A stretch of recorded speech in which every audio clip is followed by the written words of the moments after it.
Estamos creyendo que antes de terminar el año no vamos a estar en este lugar, en este salón, vamos a estar en el salón principal. ¿Por qué? Porque tenemos que entender que los tiempos se están acortando y que viene una cosecha, que es la cosecha de los últimos tiempos. Amén. Es una cosecha de almas de los últimos tiempos, y Dios te va a usar a ti y Dios me va a usar a mí, y como iglesia vamos a alcanzar muchas almas para Cristo. Amén. ¿Lo cree? Pero diga conmigo, para ganar o para recoger la cosecha de los últimos tiempos se necesita un equipo. Amén. Para ganar las almas, para recoger una gran cosecha, no es el trabajo de un solo hombre. Jesús necesitó 12.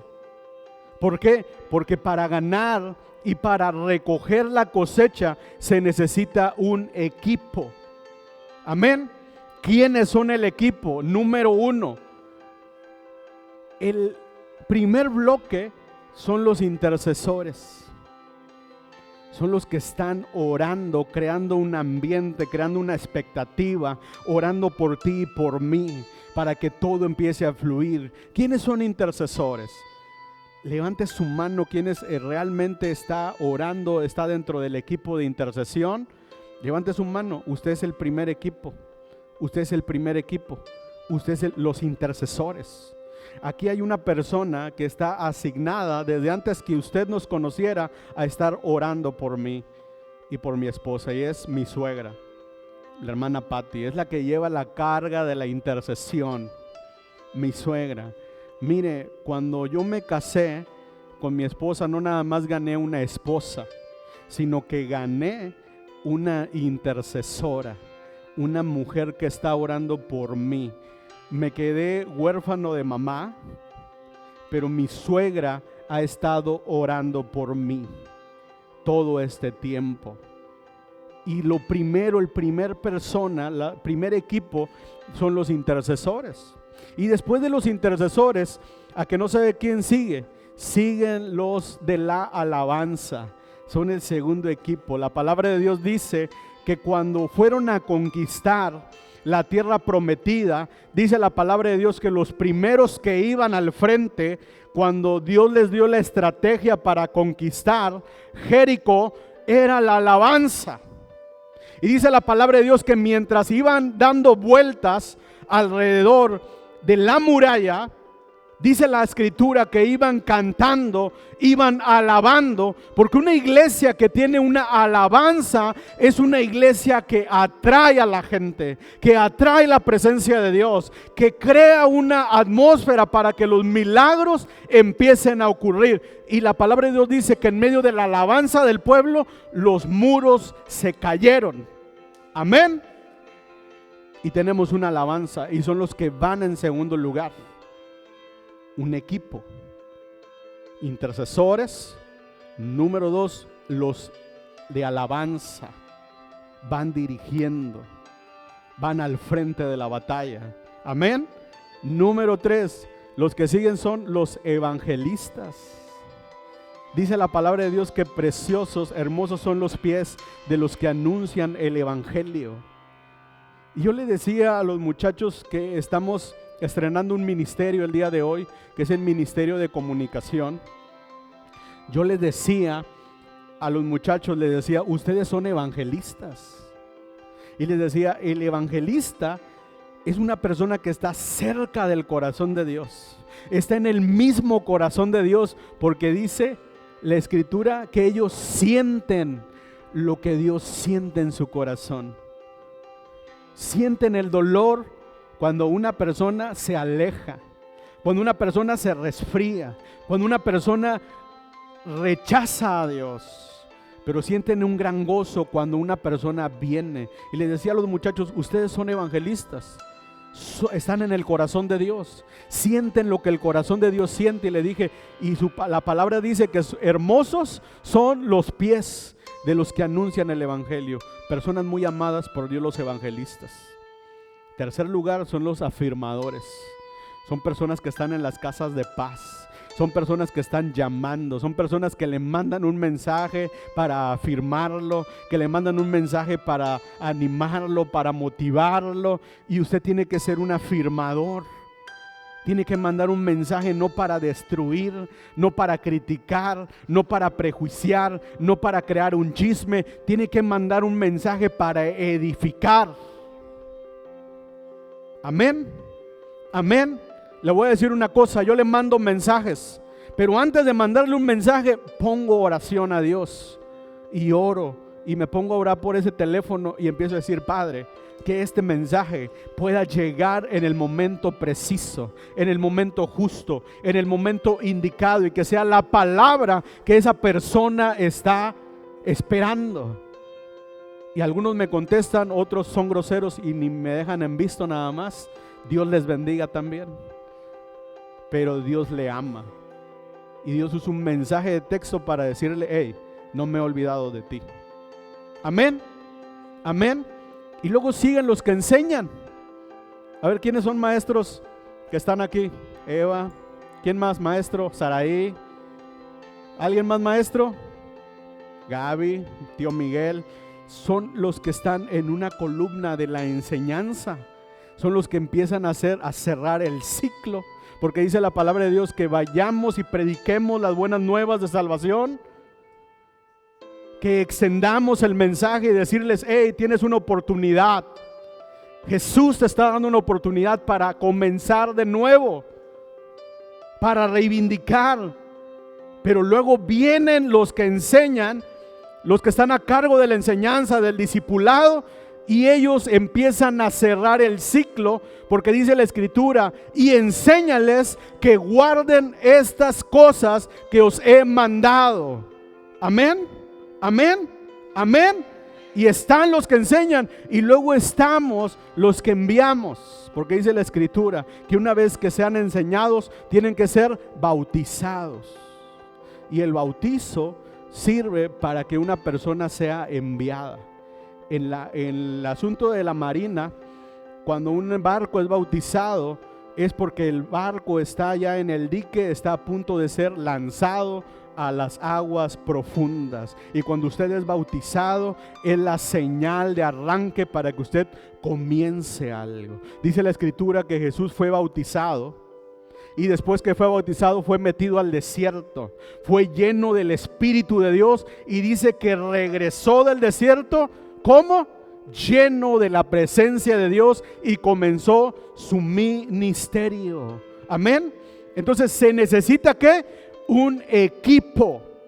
Y si usted no forma parte de un equipo dentro de la iglesia, ese es el momento en que usted comience a unirse y comience a decir: yo quiero ser corazón de Dios, quiero ser un evangelista, quiero comunicar, quiero hablar las buenas nuevas de salvación, quiero predicarle a otros, quiero traer a otros para que conozcan a Jesús.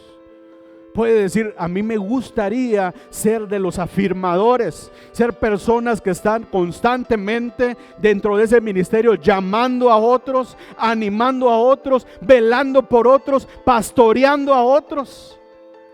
O a lo mejor usted puede decir: sabes que a mí me gusta mucho enseñar, y a mí me gustaría enseñar la palabra de Dios para que la Escritura comience a traer libertad a la gente. Es lo que estamos haciendo hoy. Traemos enseñanza. ¿Por qué? Porque la Escritura dice: conoceréis la verdad, y la verdad os hará libres. Yo no estoy aquí para motivarla, no estoy aquí para ponerlo de cabeza. Yo estoy aquí para hablarle y compartirle una verdad que le abra los ojos para que usted sea libre de toda atadura. Amén, amén. Y todos los que no están bautizados y a partir de este momento tienen el deseo de decir: yo quiero comenzar a servir, quiero comenzar a entrar en esta visión. Oiga, acérquese conmigo y voy y lo bautizo, para que usted empiece la obra del ministerio. Amén, amén. Levante su mano y diga: Padre Celestial, el día de hoy yo quiero ser parte de un equipo dentro de la visión. Gracias. Dios le bendiga. Dale un aplauso a Jesús. Porque el tema de hoy vamos a hablar acerca del rechazo y cómo afecta nuestras relaciones. Muchas personas no cumplen su llamado, no cumplen su propósito en Dios, no llegan a alcanzar o a recibir la herencia espiritual y material que Dios tiene para ellos, porque hay temor en su vida, porque hay un sentimiento de inferioridad, porque hay un sentimiento de limitación, porque hay un problema en la mente que le dice: tú no puedes. Tú puedes nada más hasta aquí. Hay personas que Dios ha puesto negocios grandes adentro de ellos porque son pilares financieros para expandir el reino, pero hay algo que les ha dicho: tú pon un negocito que te alcance únicamente para poder comer y sobrevivir, para mandar a tus hijos a la escuela, y de allí no pasas. ¿Por qué? Porque el rechazo afecta tus relaciones y afecta todo tu entorno, porque trae un sentido de minimización. No puedes, no lo vas a lograr. Mira, aquel está más preparado y anda batallando. En México hay crisis, el dólar otra vez se puso arriba del peso. Ya no se habla del superpeso porque el dólar está agarrando nuevamente va para arriba. No hay oportunidades. Ya no hay terrenos para comprar casa, mucho menos para edificar una iglesia. Amén. Pero todo eso viene por el sentimiento y por el espíritu de rechazo que trae el enemigo a la vida de la gente. Y le voy a decir una cosa: el rechazo es la principal causa por la cual la gente no alcanza su propósito en Dios. Y es el menos tratado, porque la gente no está consciente y no sabe lo que es el rechazo. No sabe lo que es el rechazo, pero ahorita vamos a ver cuáles son las reacciones, los síntomas y las medidas para contrarrestar el temor al rechazo. ¿Cuáles son reacciones agresivas? Hay personas que dicen: no, yo no tengo rechazo. ¿Qué es eso? Pero le voy a decir, estos son algunos síntomas para que usted se autoanalice y vea y diga: yo creo que sí me está atacando este espíritu. Número uno, rehusar a ser consolados. Esas son las reacciones agresivas. Número 2, rechazo de otros. Número 3, dureza emocional. Una persona que se cree muy macho. No, a mí no me andes hablando de esas cosas, ¿no? Dureza emocional. Le cuesta expresar lo que siente. Número 3, duda, incredulidad. Número 4, actitudes agresivas. Número siguiente, un lenguaje sucio. Número siguiente, jurar, pensamientos de venganzas, argumentos, necedad, rebelión y pelea. Esas son las reacciones agresivas. Una persona que sufre de rechazo va a tener esas reacciones agresivas. ¿Se identifica con alguna? Incredulidad. Vamos a llenar el salón de abajo. Si no podemos llenar ¿cómo vamos a llenar el de abajo? Si apenas podemos pagar la renta de esto, ¿cómo crees? Incredulidad. Viene por causa del rechazo. Actitudes agresivas, pensamientos de venganza. Todas esas son reacciones de una persona que tiene rechazo en su corazón. Síntomas de rechazo. Número 1, baja autoestima, inferioridades, tristeza, luto, autocondenación, autoacusación, inhabilidad de comunicarse, temor al fracaso, temor a la opinión de otros, ansiedad, preocupación, depresión, negatividad, pesimismo, soledad y pérdida de identidad. Esos son los síntomas del rechazo. Una persona que tiene rechazo en su vida, esos son los síntomas. Tienes tristeza profunda, tienes temor al fracaso, no emprendes algo porque tienes temor a fracasar. Tienes ansiedad, preocupación, pesimismo. autocondenación, autoacusación. Eso es los síntomas de una persona rechazada. Vamos a ver cuáles son las medidas para contrarrestar el temor, es decir, el sistema de autodefensa de una persona rechazada. Competencia y esforzarse. Siempre están compitiendo con otros. Hay rechazo en su corazón, que siempre se están comparando con otros y siempre quieren ir adelante. ¿Ok? Siempre son muy competentes. Pero la competencia no es mala cuando se trata de alcanzar metas. Pero cuando se trata de ir porque otro avanzó un paso, yo avanzo dos. Ser ventajoso, ser presunzoso, esforzarse de más, eso es una medida o es un sistema de defensa de una persona que sufre rechazo. Independencia.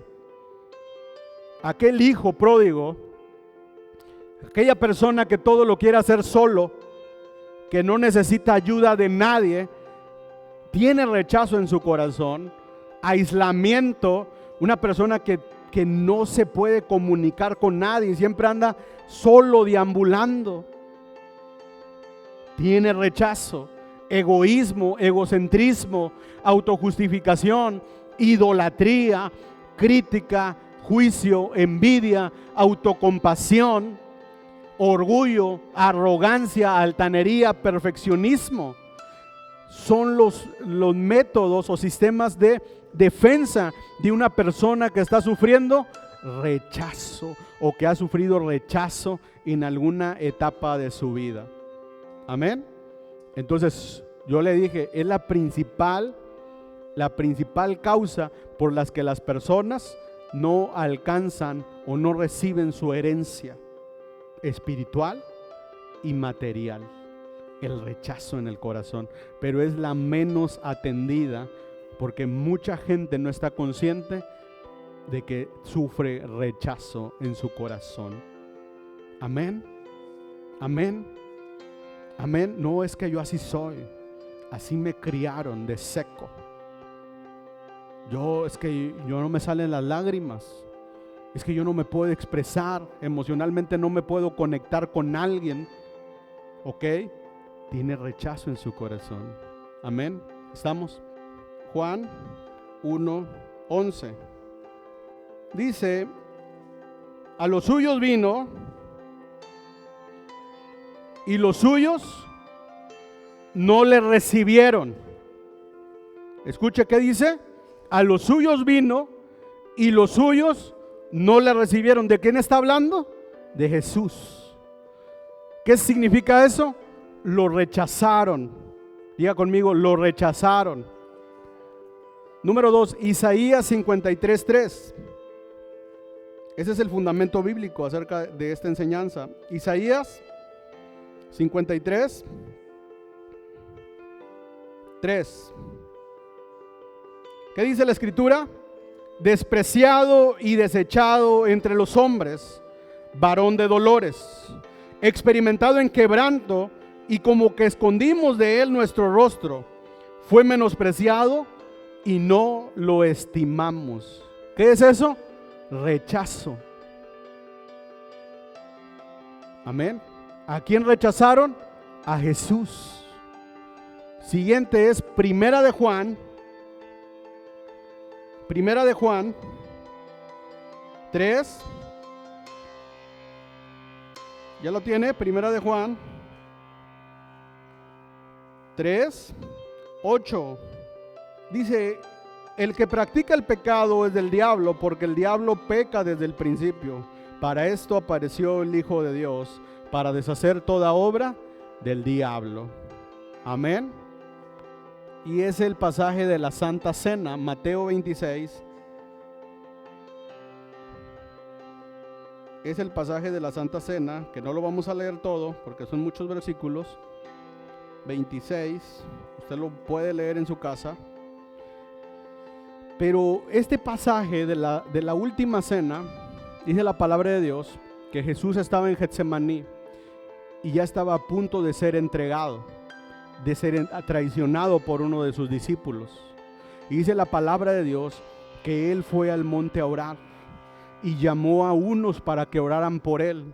Y dice la palabra de Dios que cuando comenzó a orar Jesús y llevó a sus discípulos, a los más cercanos de él, dice la escritura que él estuvo orando, y cuando regresó de orar, los discípulos, ¿cómo estaban? Dormidos. Eso lo acabamos de platicar, ¿verdad? Estaban dormidos los discípulos, y Jesús les dijo: ¿acaso no saben lo que viene para mí? ¿Y no pueden orar por mí? Y dice la palabra de Dios que él se volvió a regresar a orar, y volvió a orar un tiempo, y volvió a regresar y encontró a los discípulos dormidos nuevamente. Y Jesús se enojó y dijo: ¿no pueden velar conmigo en este momento de agonía, en este momento de aflicción? Y dice que regresó por tercera vez y los volvió a encontrar dormidos. Imagínate que tú estás confiándole tu vida a alguien, o estás pasando un momento crítico, un momento difícil, y la persona no le interesa lo que estás pasando, y es una persona cercana a ti. ¿Cómo te sentirías? Defraudado, decepcionado, porque tú estás confiando en alguien, en un amigo, y la persona parece que es insensible. Hay decepción. Jesús experimentó la decepción de su gente, porque dice que a los suyos vino y los suyos no le recibieron.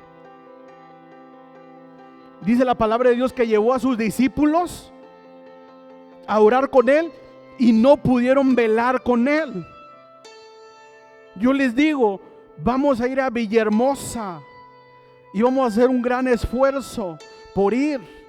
Y le digo, apóyenme con algo para poder llegar a Villahermosa.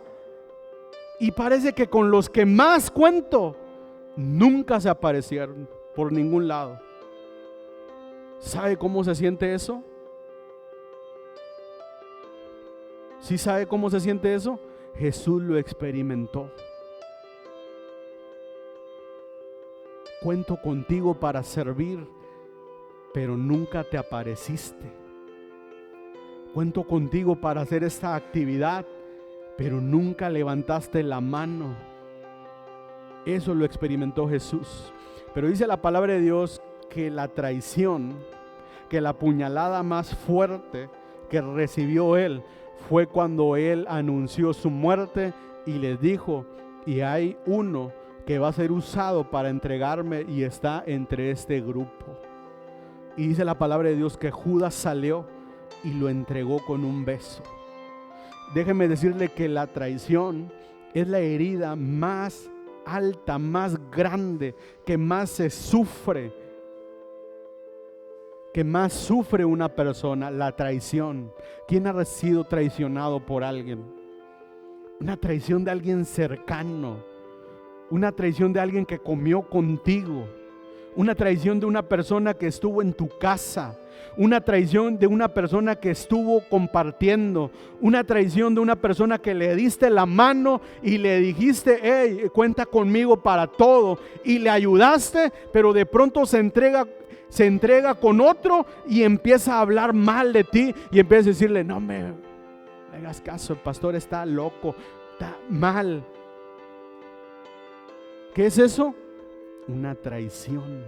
Y la traición es la herida que más duele. Y como pastores, déjenme decirle, como pastores, muchas heridas de traición recibimos de personas que comen con nosotros, de personas que cuando les necesitaron, estuvimos para ellos, pero cuando se recuperaron, cuando no nos necesitaron más, se dieron la vuelta y hablando mal de nosotros. Es una herida que duele, que es difícil de sanar, y entra el espíritu de rechazo también. El corazón se cierra para no más confiar en la gente. Y cuando su corazón se cierra y dejas de confiar en la gente, dejas de servir en el propósito. Porque el reino de Dios y el propósito de Dios tiene que ver con las relaciones. Una persona que no se sabe relacionar o que cierra su corazón para no relacionarse por el temor a ser lastimado, a ser defraudado, a ser traicionado, está limitando su propósito. Por eso dice la palabra de Dios, es necesario que vengan todas estas cosas. Es necesario que haya disensiones entre los hermanos. ¿Para qué? Para poder descubrir quiénes son los aprobados. La traición no tiene nada que ver contigo, con tu corazón, sino con el corazón de la persona que te traicionó.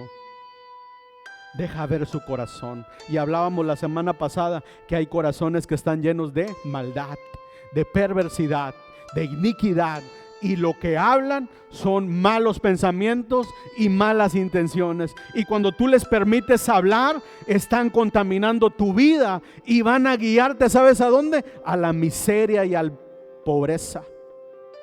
Por eso no prestes sus oídos para alguien que está hablando mal en contra de alguien que te está ayudando, de alguien que te está haciendo un bien, de la iglesia en la que te estás congregando, de la persona que está alimentándote espiritualmente y que está orando por ti.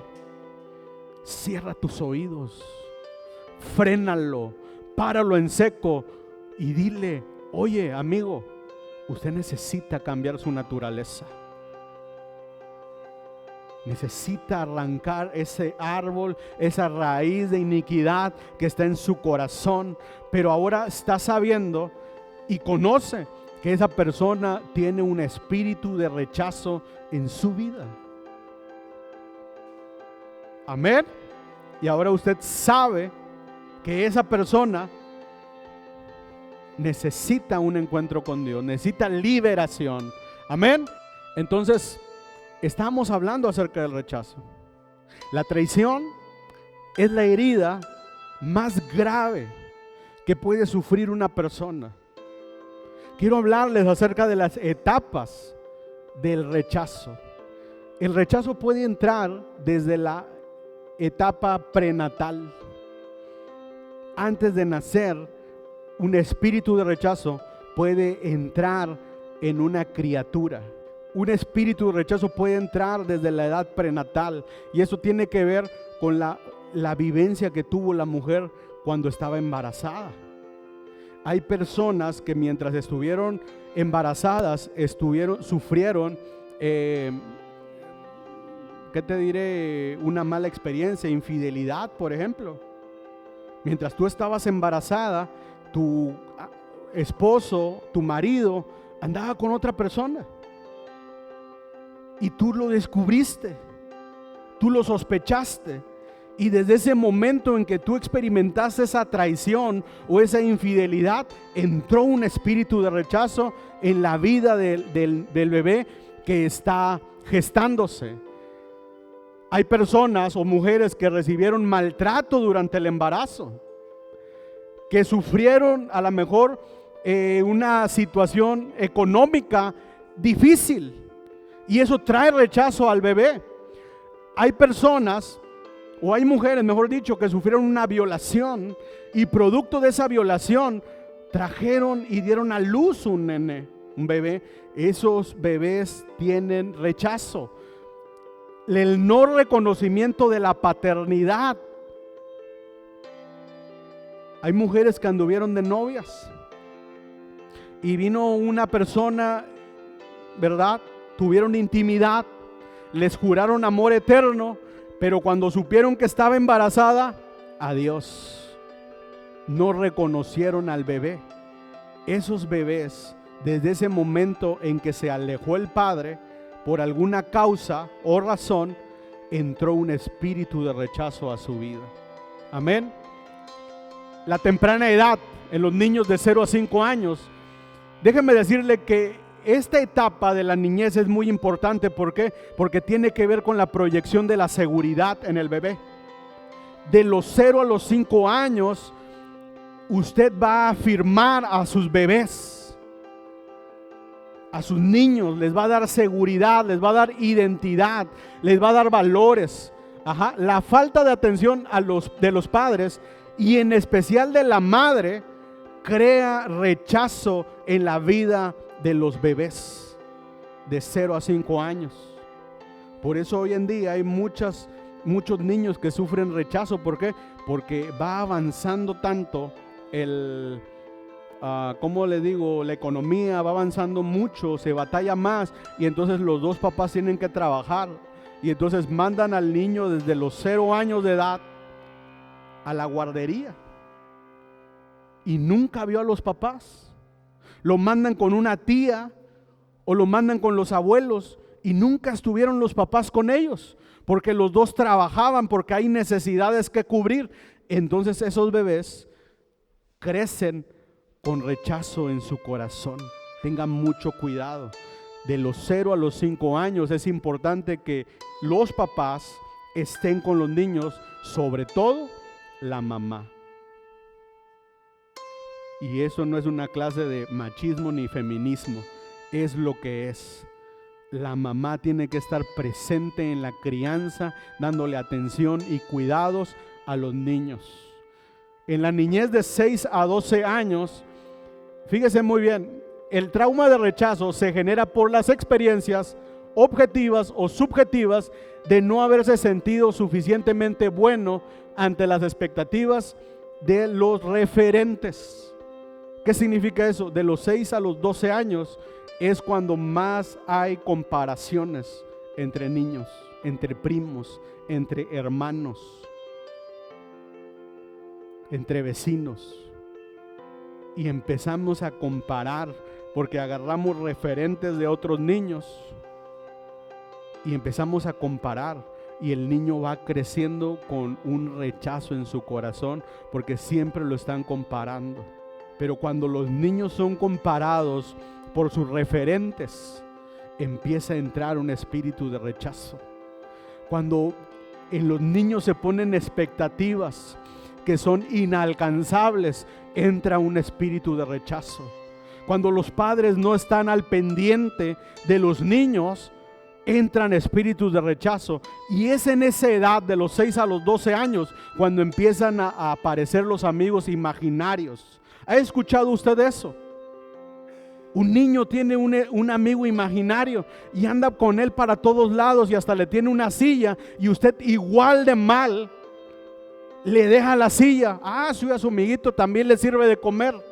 Déjeme decirle que ese es un espíritu que entra para atormentar al niño.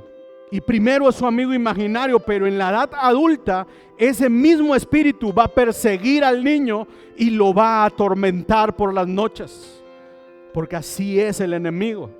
Usted tiene que tener cuidado y tiene que cuidar a sus hijos de su corazón para que no entre el rechazo a su vida.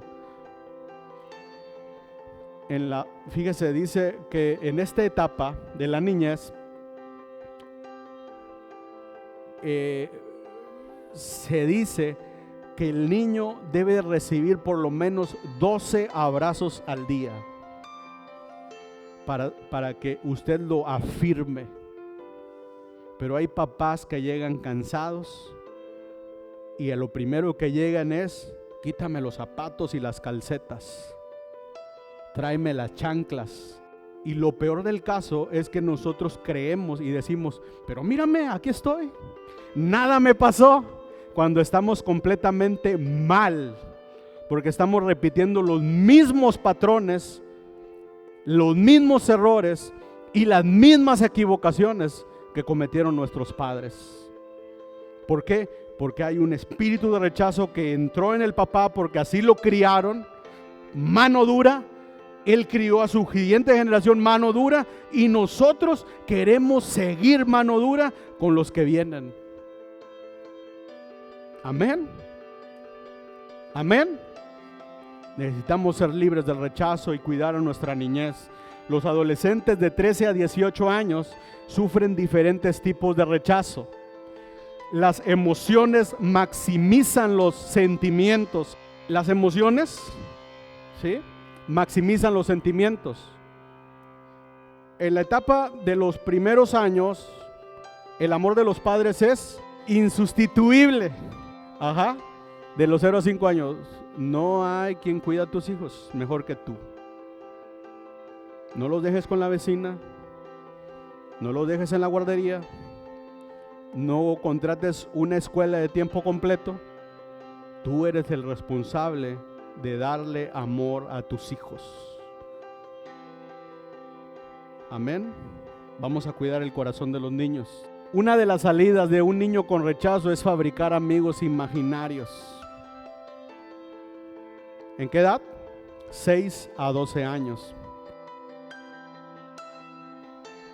Causas de rechazo de los 6 a los 12 años: comparación entre hermanos, palabras hirientes, maltrato físico, falta de interés, no ser escuchado, falta de amor, dominación excesiva, sobreprotección, abandono, sustituir amor con regalos y hogares destruidos.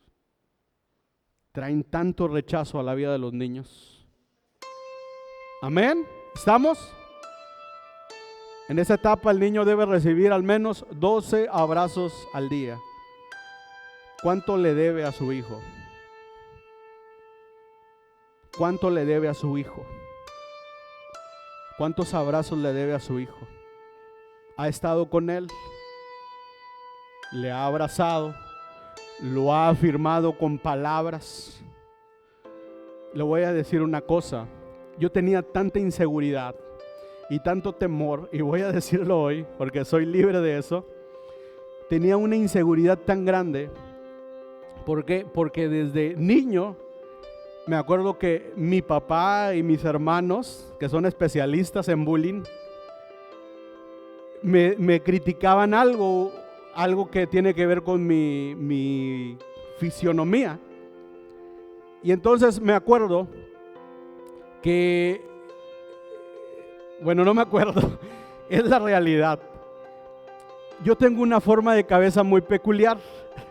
Tengo una bola acá, ¿sí? O sea, la parte de la nuca la tengo sobresalida, o no sé cómo se dice. Y entonces me acuerdo que me decían toda clase de apodos mis hermanos, y todos nos reíamos porque yo era un niño, y todos nos reíamos de todo lo que me decían. Y luego cuando llego a la escuela, los niños, uno arrastra los apodos de la casa a la escuela, y los niños me seguían diciendo lo mismo. Pero eso creó después tanta inseguridad en mí y rechazo, que cuando llegué a la edad de la adolescencia, yo aborrecía a mi padre. Había un rechazo en mí que lo aborrecía. No podía sentarme a la mesa con él. Lo miraba y se me revolvía el estómago. Al principio eran puras risas, pero así empieza el ataque del enemigo para destruir una vida. Entró la rebelión, porque déjeme decirle, un principio del mundo espiritual es que los demonios no entran uno por uno, entran en paquete. Y cuando entra el rechazo, enseguida entra la rebelión, entra la violencia, entra las palabras sucias, entra la contaminación, entra la semilla de la fornicación, entran los vicios, y uno a uno empiezan a entrar, porque entró uno y la puerta está abierta para que los demás entren. Y me empecé a llenar de rencor y de resentimiento. Mi padre es un buen hombre, nos dio todo, nos dio lo mejor, nos dio estudio, nos formó en la iglesia, pero yo aún tenía resentimiento contra mi padre, porque había entrado un espíritu de rechazo. Y eso me llevó a decidir no entrar a clases cuando yo estaba en la secundaria, porque prefería salirme a entrar a clases y exponerme a la burla de mis amigos, o de mis compañeros, mejor dicho. Y empecé, y mi papá no me decía nada, y cuando él iba a firmar boletas, todos 5, pasaba 1 o 2 materias por mes. Ajá. Porque yo prefería no entrar a la escuela. Porque tenía temor a exponerme al público. Tenía temor a entrar al salón de clases. Y eso me persiguió secundaria, preparatoria, universidad y edad adulta. Porque eso no es algo que se resuelve con un mejoral. A la fecha he ido a encuentros, he tenido liberaciones, he buscado la presencia de Dios y aún hay inseguridades en mi vida. ¿Por qué? Porque un espíritu que lleva años atormentando la vida de la persona deja muchas marcas. Así es que usted no me diga, yo estoy bien, yo no necesito. Cuide a sus hijos y cuide el corazón de sus hijos. Deje de decirle apodos. Usted los va a ver en la edad adulta batallar, los va a ver fracasar, los va a ver que no encuentran. ¿Por qué? Porque usted se encargó de los 6 a los 12 años en meterle un apodo a su hijo, porque se oía gracioso. Amén. Amén. Sea libre, conozca la verdad. Yo le dije, tengo una asignación el día de hoy, decirle una verdad. ¿Para qué? Para que sea libre. No entiende por qué su hijo reprueba, no entiende por qué es rebelde, no entiende por qué no se somete a la autoridad, no entiende por qué hay resentimiento en su corazón, no entiende por qué es violento, no entiende por qué cae en vicios. Ahora está descubriendo porque hay un espíritu de rechazo en él, porque cuando él necesitaba, usted no estuvo para él. Levante su mano el día de hoy y diga: Padre Celestial, te pido perdón por todas las cosas que no sabía, que hice sin conocimiento y afecté a mis hijos. Te pido perdón y en el nombre de Jesús hoy corto con toda raíz de rechazo en mis hijos. Hoy corto con toda rebeldía. Hoy corto con toda violencia, con todo pensamiento de venganza, con todo resentimiento, con toda rebelión en la vida de mis hijos. En el nombre de Jesús. Amén. Hogares destruidos, sustituir, sobreprotección, dominación excesiva, son las causas de las cuales entra el rechazo. Son las causas por las cuales entra el rechazo. En la etapa de la adolescencia, de los 13 a los 18 años, la disciplina y las reglas las ven como rechazo. Usted pone disciplina en su casa y ellos piensan y dicen, ahí dice, ya no es mi mamá no me quiere, ahora es mis padres me odian y quieren fastidiarme la vida y por eso son estrictos, no me dejan salir, no me dejan vivir mi vida, no me dejan disfrutar mis años, no me dejan mi juventud vivirla como yo quiero, porque la disciplina y las reglas las ven como rechazo. Por eso dice la palabra de Dios: instruye al niño en su camino y cuando fuera viejo no se apartará de él. Hay personas que traen ya a los niños cuando tienen 18 años, 20 años y digan: pastor, corríjalo por favor. No, empiece ahora que tienen 3 años, empiece ahora que tienen 0 años, empiece ahora que todavía ni tiene novio ni tiene marido, empiece a orar por sus generaciones, empiece a orar por sus nietos, empiece a orar por el marido que le va a tocar a su hija, empiece a orar por la esposa que le va a tocar a su hijo. Está a buen tiempo para romper con esa raíz de rechazo, con ese espíritu generacional, el exceso de disciplina a esa edad, el abuso mental y físico. presionarlo con sobornos, falsas expectativas. No, yo quiero que usted sea doctor. Pero el niño no es bueno para matemáticas. ¿Por qué? Porque tiene otras habilidades. Pero usted quiere que sea ingeniero, quiere que sea doctor, y tiene una falsa expectativa y él se frustra y dice: yo no soy doctor, a lo mejor va a ser predicador. Amén. A lo mejor va a ser músico, pero usted quiere que sea un ingeniero. Y usted está encargándose ¿de qué? De cortar el propósito eterno que Dios tiene para su vida. Apoya a sus hijos. Vea por ellos. Entiéndalos. Escúchelos. Pero sobre todo, ponga disciplina y reglas.